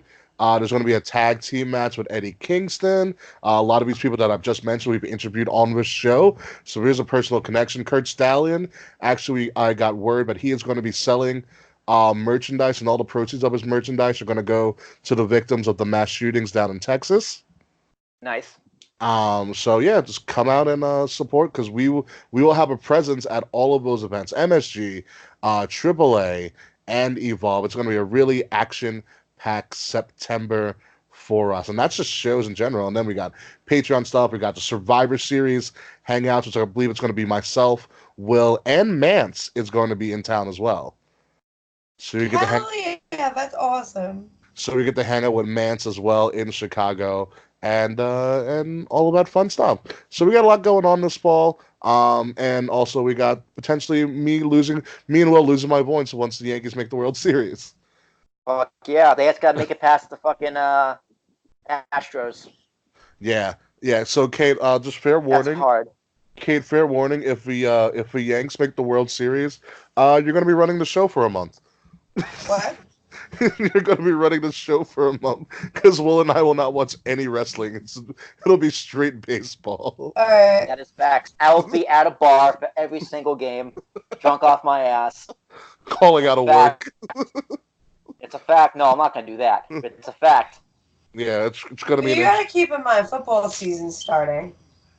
Yeah, but the Yankees in the playoffs. All right. And by the way, it's just the beginning of the football season. Let the dust settle a little bit. Yeah, week 3. Who gives a shit? Call me back in week 9. I'm a Giants fan. Week 2 is going to be make or break. I'll be back on base in the Super Bowl, all right? It might not happen this year. Yeah, I know, but a man can hope. It's got 6. Same sum for the Fishes. Anyway, folks, let's get out of here, and we can talk more about sports ball a little bit later. So, Will, hit that music. Oh, shit, I stopped recording for some reason. That's a shame. Oh, that's not good. That's Anywho, all right. whatever. Will, hit that music. Ladies and gentlemen, ladies and gentlemen, this has been Kings of the Rings podcast, episode number 163, The Boss and Thug Connection. Of course, I'm your host, King Ricky Rose. You can find me at Ambassador Biggs, Facebook, Instagram, Twitter, Snapchat, some people's DMs, less people's text messages. And according to my text messages, there's that girl from Bumble again. So I should be getting to that. Will, back to you. Well, I just found out, this is a fun fact. The Yankees are 18-0-3 in their last 21 home series. They haven't dropped a set in the Bronx since fucking April. So, if that doesn't sound like a World Series team, I don't know what is. You can catch me at the World Series bankrupt as T as in Thomas, A-R-S-H-U-K, first name William. I'll be behind home plate because I can almost afford it. Kate Murphy, love of my life. Will you come with me on this magical adventure? I absolutely will come with you on this magical adventure. But you can also catch me panicking because I don't know how to run the show for a month because the Yankees are going to the World Series. You can catch me panicking about the Yankees. You can catch me on the Instagramification at the Kate Murphy, and you can catch me on Twitter at _the Kate Murphy.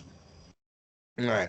Now that I'm back saying nothing much due to my person on Bumble that texted me, we'll be back next week. A little bit more news and notes, my MSG experience with Double F, Double C, Jeff Palmaccio, and whatever the hell is going to go on in the week of wrestling. Maybe someone else will lose another title. Maybe R-Truth we'll finally break Ric Flair's record of having the most titles. Oh, official merchandise of Chris Jericho, a little bit of bubbly. Thank you, Jeff Palmaccio. Shut the Because fuck up. It exists. yes, look, check on the Patreon chat. But a little bit of bubbly never really hurt somebody unless your name is Chris Jericho. God bless. And in that case, you lose a whole lot of championship belts. But until then, folks, this is the Kings of the Rings podcast. We will see you next week. Goodbye and good night. Oh yeah, and fuck you, Slack. Quick, folks, Slack.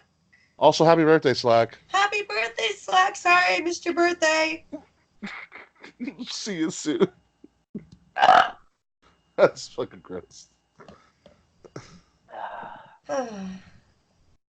It's alright. I literally only stopped recording right. Oh really? I missed like a minute, maybe, not even. Oh, okay, that's not bad. Yeah, no, I'll work around it. It's no biggie. Oh well, before you decide to depart, even though it's 10 o'clock, we did good time. We did fantastic. Yeah, we didn't drag on like we did last week. It's hour 25. It's because I'm back. Well, yeah, and Slack just went on and on about his stories. Yeah, I did notice Slack tells stories like a 5-year-old sometimes. Which is fine. We gotta let him have his moment. It was a great show. I'm sad I missed most of it. Even Mr. Fretz was like, Slacksgiving was amazing. Slacksgiving was awesome. Should we do Slacksgiving every week? I mean, every year. Once a year we have to do Slacksgiving. You know, we should do it on different months and just say it's his birthday every time. Slack's that friend you take out the Applebee's and you tell the waiter it's his birthday and it's not really his birthday. Yeah. That's amazing. Also, well, I checked flights for Chicago. Oh, you don't want to drive anymore? Well, I can afford a flight, so. Well, yeah, now Are he can. you joking? You have a job. Now, the moment you have a job, you're like, fuck it, I'm going to fly.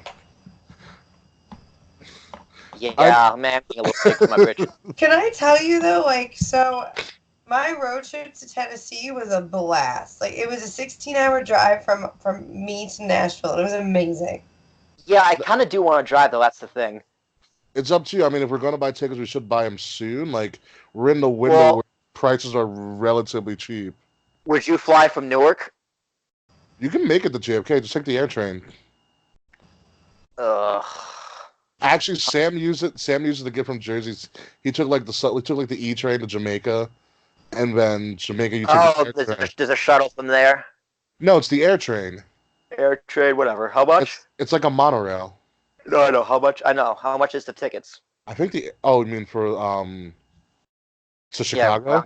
Yeah, round trip. Let me double check because I haven't checked in like a week. But they're in the 2s and low 3s. Yeah, I think I paid like $240 round trip when I went. But we're also in that window where we can do it now, and it won't really be ridiculous. It won't kill us. Yeah. Low 3s. That's before like taxes and fees and everything. Yeah, it depends on who you fly to. Yeah, $400. No, I'll fuck that. Let's drive. All right, hold on. Just let me check. Let me check right now. I also like check Southwest to see if there's any like hacker fares. Let's see. So when we did our road trip, we had a collaborative Spotify playlist that I think by the end of the trip was almost 700 songs deep. Wow. But for whatever reason, it only wanted to play High School Musical, so we're like 3 out of 4 people in the car did or do theater. So like we were all about the show tunes. Very quickly we had to be like, we can't listen to show tunes anymore.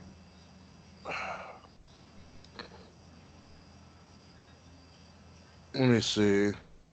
What's ORD? Oh, that's all right. Hold on. Let me see. There's a lot of United Airlines flights, so those are kind of like hell in a handbasket.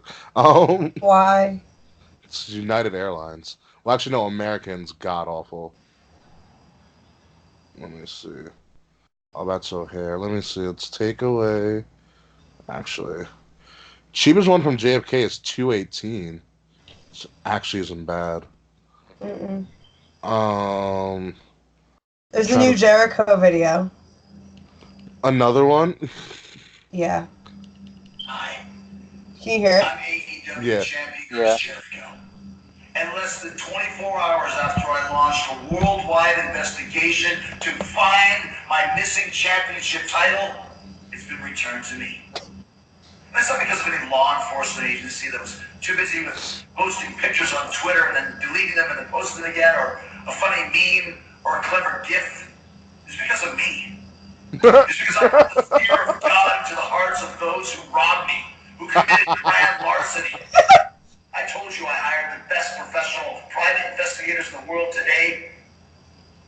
As a result, I got back the most coveted prize in professional wrestling today. The most coveted prize in the world, period.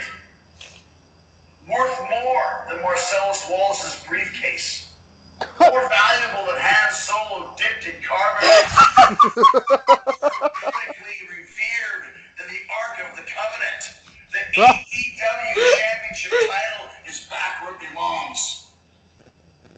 Over the shoulder of the champion.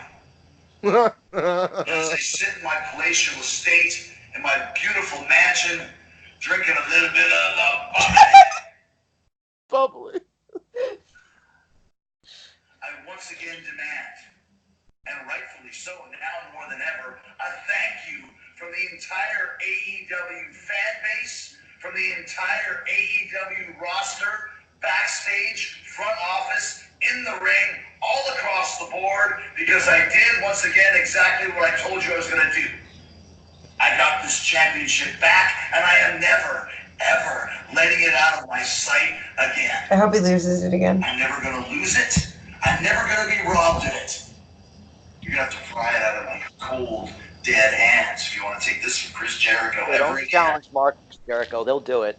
That's fine. I'm in no rush as I wait for all of you to bow down on your knees. Hey, Google, set an alarm for 7:45.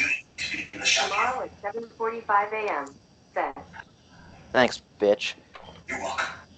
You're welcome. You can call me Google Assistant. I will call you whatever the fuck I want. Hey, ready? So Hey, Google. in the What's my promo, Jericho is sitting in his mansion with the belt around his shoulder, drinking the bubbly. Behind him is his fully stocked bar. That's amazing. It's so good. I'm I trying have to my find... Google Home call me Willie Ballbag. Really?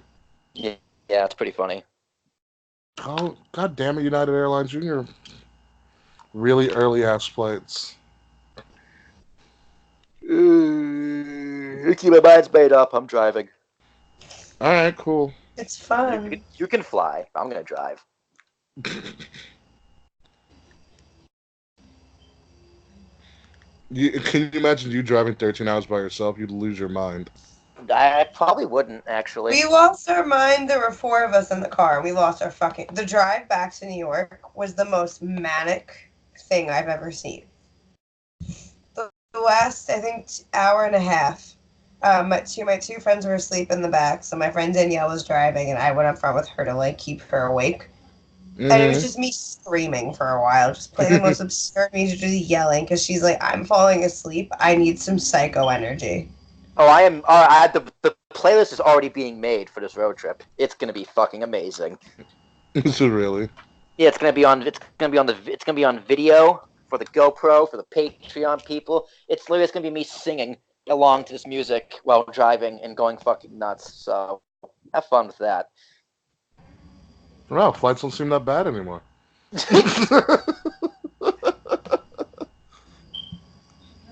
playlist is called One for the Road. I also have it's called One for the Road. I also have a supplementary playlist called Sour Cream, which is just full of the whitest music I could think of. Oh, you're an asshole. Yep, I recently this afternoon I put in Country Road. West Virginia. Oh my god! Alabama. John Denver. I don't want to Take me talk about how much home. I was screaming that in Tennessee. God, that's actually West Virginia. That's like the University of West Virginia's like theme. It's Country Road. Of course it is. It has to be. It's the only time people pretend to care about West Virginia. Yeah, unless you're partying there too. West Virginia. Heard the parties there Insane. Dude, what else are they gonna do other than party? It's West Virginia. Yeah, you really don't need that much to get into West Virginia. Like, as a school, academically. They their, want your money, dude. their, sta- their standards are real low. West Virginia, the state, was frightening. Yeah, I could imagine. At one point we made a stop in West Virginia to get like a snack and use the restroom. So we stopped at a Wendy's and time stopped in the Wendy's. It took me 20 minutes to order a 10-piece nugget and like 2 drinks. There was like a gaggle of flies You said flying around. gaggle. It's cute. It's a great word. Thank you. So I'm at the register and I'm trying to order. And fucking, I got hit in the face with flies in the middle of ordering. It was disgusting. You got hit in the face with fries or Flies, like flies were flying around the fucking Wendy's inside, and I got booped in the face. Boop. And Yeah, like, secret ingredient. huh? It's a secret spice. It's part of the secret spices for their fries. Yeah, of course. I mean, spicy nuggets are back. That's true. Dude, you see. But there were these 3 old women that came in line behind me, and they left within like 5 minutes, and they're like, "These people are taking too goddamn long. I don't understand why it's taking so long. This is called fast food." I'm like, Jesus Christ. I mean, she's got a point. The southern draw is really annoying. Hey Google, turn on the vibe. You get used to it after a while. Yeah, I bet. I think I was in a state of shock anytime I spoke to anybody, because I guess I'm just so not used to hearing a southern accent from the day to day that, like, the fact that I didn't hear anyone say the word dead ass once alarmed me. Oh yeah. Yeah, you realize how different New York is from the rest of the world. That's the thing. Like, I remember in Nashville, I walked into this little bar and it was dead, and I had on like glittery Doc Martens and this really brightly colored skirt and like a Sex Pistols t-shirt, and I had purple hair, and like people are just like, "What the fuck is this person doing?" Who's that? That's. Like, Basic. excuse me, ma'am. I don't know what you are, but you're kind of intimidating. Yeah. I can't believe a woman asked me if I was gonna bite her fucking kid. Like, no. Excuse me, ma'am. Are you gonna use them teeth there to harm a child? Yeah, I don't. Are you? Oh, you missed me shouting "Fiddle Daddy" in the middle of a restaurant. What? So there was this band. What? There was this band that played when they were called I think they were called the Duggar Brothers, and there were these 2 hot country boys, but they looked like almost like hipster boys. Ew. There was one of the dudes in the band, he played the bass, he played keys, and he played the fiddle, and we kept calling him Fiddle Daddy. Lauren and I kept being like, "Fiddle Daddy." Yeah, all right, Fiddle Daddy it is. And then Fiddle Daddy said hi to me, and I died. I was like walking by from the bathroom, and goes, "How y'all doing?" I'm like, "Hi." I saw this really funny meme. It was about like girls know how to flirt with guys until they find a guy that they actually like. 100%. And you don't know what the fuck you're doing. Me currently. Oh, speaking of which, let's see how much it would cost you to get to Raw. It's not even like a money thing. It's more of I logistically have to figure it out, because I cannot take off more time, because I've been gone a week, and as it stands, I was given a day off tomorrow because of stupid scheduling shit. So Monday and Tuesday I have to work, and the only way I could foresee making it work, I feel like Raw would be easier if I could somehow close on Tuesday and not be there at 9 a.m. But well, Kate Murphy, if you wanted to do 2-day passes, it's actually relatively cheap right now. How much is it now? For a 2-day pass, for Raw and SmackDown, someone's selling 100 levels seats, like section 103, for $210 a ticket. Okay. So it's not even like Like, I don't give a fuck where I sit. It's just I have to make sure that like I'm not gonna die, and it's not gonna fuck me with work. Like, I feel like if I buy Raw tickets, it's gonna be a super last minute choice. Okay, you can. All right, so Will, this might even be good for you. So there's I'm like, not going to Raw. I'm just saying, Chase Bridge is there. There's also Chase Bridge is how much? But there's like you can sit in like the bar stool section or whatever. Or right above a 200s for like $60. Oh, Like wow, when I that's do, if I do last super minute, if I do last minute shows, I usually do like shitty nosebleeds. Like when I did Raw After Mania, I was in the nosebleeds and I had a blast. Like I don't Yeah, mind having shitty seats. these aren't necessarily shitty seats. Like, Dude, Like it's just so hard to sit through a Raw live. It's so hard for me. I enjoy it. It's just it's nothing to do with sitting through Raw. It's just the logistics of working Monday and then getting out of work early enough to get to the city on time and then sitting through Raw and then getting back and then dealing with and just Oh, it's a I work lot. right in Times Square. It's literally it's like a For 10-minute you, it's walk from no when I get issue. out of I work work. on Long Island, and I Yeah, work I know. and I live it, and I'm in the fucking boonies. I'm 2 hours from Manhattan. yeah, actually, it's really not that bad for oh, this obstructive view. It's really not bad for these raw tickets. If It's you're in the, it's a, if it's gonna be a coin flip. I don't know. I want to really badly. I really want to see Austin. you know where to find me and Jeff if you do go. I'm gonna take Jeff to the place where we got sushi at. Oh, love. No, it definitely 100%. If I end up impulsively going, I'll meet up with you guys. I have to. I have to think. I have to really figure it out. It depends on what the schedule looks like for True. next week because I don't even know what the schedule for next week looks like yet.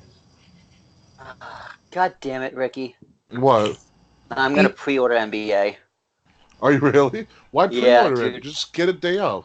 Because if I pre-order, I get like bonuses and shit. What are the bonuses? It's just like extra fucking cash for you. Dude, there's literally no difference between like the Legend Edition and anything. The only difference is you get more in-game currency, which is fucking stupid. That's one thing I hate about these 2K games now. Is there's so much fucking microtransactions and loot boxes. It's full of them. It's bullshit. It's gambling. Yes, yes, it is. Wow, Alrighty. even tickets for SmackDown are even cheaper. How much are SmackDown? The cheapest one I saw, Barstool, on the Chase Bridge for $35. What? Or you can sit in one of the lounges. Oh. Will, you know what the lounges are? Kind of. So it's the same level of a Chase Bridge. It's those like private suites. Right, Okay. right. Dude, I haven't bought a 2K game in so long. I'm gonna put this on my fucking PayPal credit. There's a lot of money going on there, but that's okay. Oh, you applied for PayPal credit and got it? Well, no, I applied for PayPal credit a long time ago. Oh. It used to be called Bill Me Later. That's hilarious. I was like, wow, Alright. this makes sense. I don't know. Alright. I don't. Do you get anything like any points back for? No, it's actual line of credit though, so don't fuck it up. Okay. No, I never fuck it up. I always pay it off. Speaking of which, are you paying me for the Survivor Series bundle? Yeah. This No. week? Once my money actually goes through, I'll send it to you.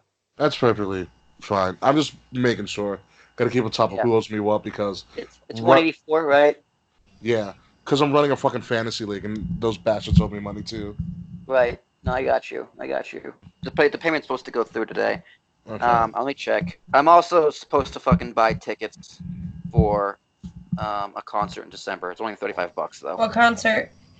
The starting line. Oh my god, I used to love them. Hey, do you want to come with us? Where is it and when? Hang on. Let me double check. It's December 22nd.